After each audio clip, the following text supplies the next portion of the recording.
एक स्वतंत्र संस्था है और इतनी बड़ी संस्था है कि वर्षों से निरंतर चुनाव आयोग के प्रयास का देन है कि आज देश में निष्पक्ष चुनाव हो रहा है।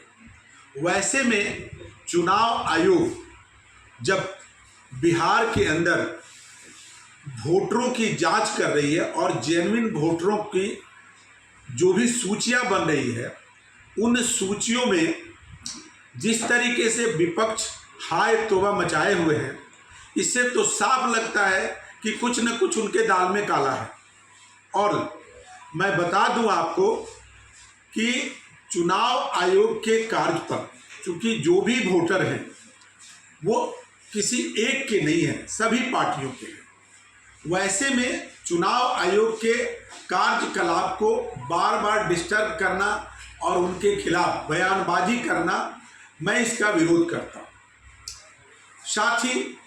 अगर समय के अंतराल में चुनाव आयोग को काम करने देनी चाहिए और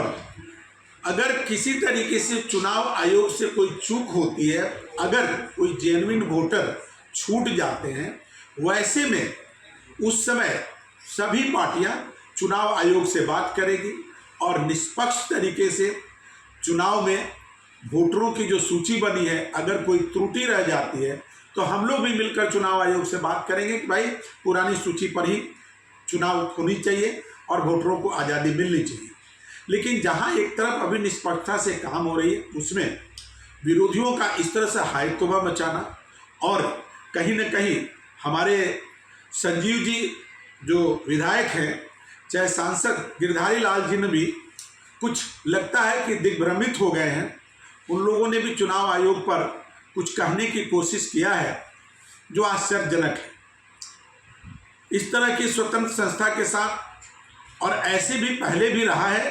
कि अब समय के अंतराल में टेक्नोलॉजी डेवलप हो चुका है, सोशल मीडिया का ज़माना है।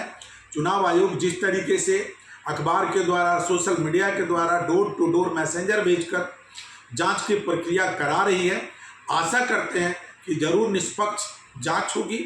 जो जेन्युइन वोटर है वो नहीं छूटेंगे और जो गैर जेन्युइन वोटर हैं उनको छूटना या उनके लिस्ट से नाम कटना भी जरूरी है।